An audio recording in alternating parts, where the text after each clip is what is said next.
Now it's time for today's perspective, and to look at it, it's an exhibition of dazzling costumes, of beads and feathers, but behind it lies a story of violence and resilience. Here in Paris, a new exhibition is creating the cultural and artistic creativity of African Americans in New Orleans. Perhaps the most spectacular way that creativity is displayed is in the Black Indians Carnival Parade. And with me to tell us all about it is Steve Bourget, who's head of America Collections at the Musée quai Branly, Jacques Chirac. It's a beautiful museum, if you don't know it, right next to the Eiffel Tower on the banks of the Seine. Thanks very much for coming in and talking to us here on France. Thank you. Good morning.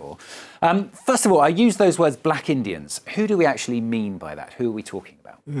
Black Indian refers to the carnival traditions of the African American from New Orleans, and it also refers to a tradition of dressing themselves as Indians, referring to the time of slavery, but also to the time when the Indians were helping African to hide from the slavers. And there was particular repression, wasn't there, from various countries, including France even? Absolutely. The very beginning of Nouvelle France, and especially Louisiane, is marked by slavery. The first New Orleans was founded to be a colony and to be also a slave market. I mean, there are great pictures that we're seeing of the exhibition, but tell us what the actual parade is. What's the carnival parade that these costumes come from? The carnival began on the Fat Tuesday, and it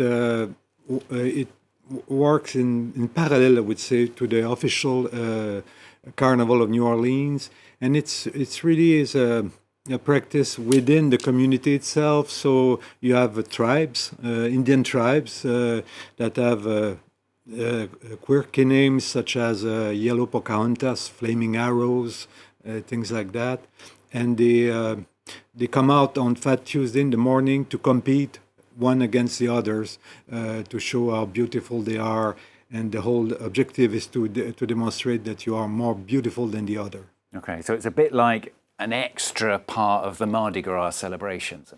It's not an extra part in the sense that they do not belong to the official carnival. It's really something that was created during the segregation era, and it was probably meant to reaffirm the presence of African American people in the community. And you talk about it as well being a show of resilience, don't you? It is indeed. It was a way to show that they were not only there, but also that they were thriving and they were making culture, so to speak. And there's a real effort as well, isn't there, amongst African Americans to try and ensure that these traditions are kept alive? Indeed, it's an important part of their makeup, I would say. For example, just after Katrina in 2005, there was a call from Victor Harris, who is a big chief, but also one of our main partners in this exhibition. And he made a call to everybody in New Orleans to come back and to reinitiate the carnival, the Black Indian masking traditions. So indeed, it clearly shows that this is not only a carnival, but also it's an important social aspect of their life. Tell us about the actual exhibition then. How did it all come about? Where's the idea come from? Well, the idea come from, we've been interested in this tradition for many years. And 3 years ago, we decided to before, these were the days before COVID. So we began by collecting some of these costumes because in the museum we are interested in documenting contemporary traditions, and COVID came in. So in the meantime, we were already preparing this exhibition with nearly more than 10 partners from the African American community. So I'm only one of the players, but actually we had a lot of work thanks to this community, but also to the Louisiana State Museum. And it's not just about the costumes, is it? It's about trying to explain the history and the background to not just the costumes, but the whole situation as well. Yes, the exhibition aims to to answer just one simple question: why black and Indians go together? And indeed, we began with we've created this exhibition in 6 moments throughout history. So beginning with the time before the arrival of Europeans in North America, and then passing through Nouvelle-France, and also the transition into the USA, and then the segregation and the racial problem in the USA, and then Katrina, and finally with the grand opening of showing all these costumes. We have more than nearly 30 costumes from the Black Indian tradition, which include different types, such as the baby dolls, the skull and bone gang, and of course the Mardi Gras Indian, or the Black Indian as we call them now.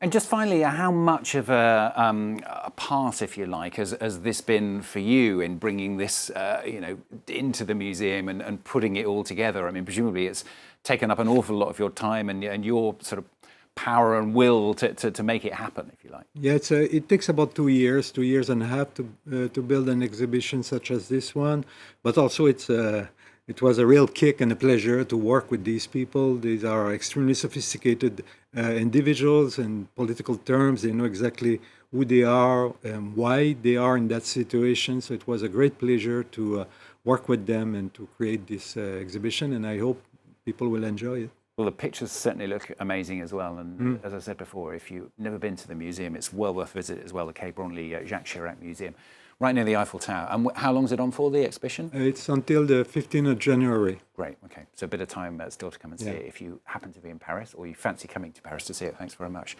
for talking to us today. Steve Bourget from the Musée Quai Branly Jacques Chirac. Thanks. Thank you very much.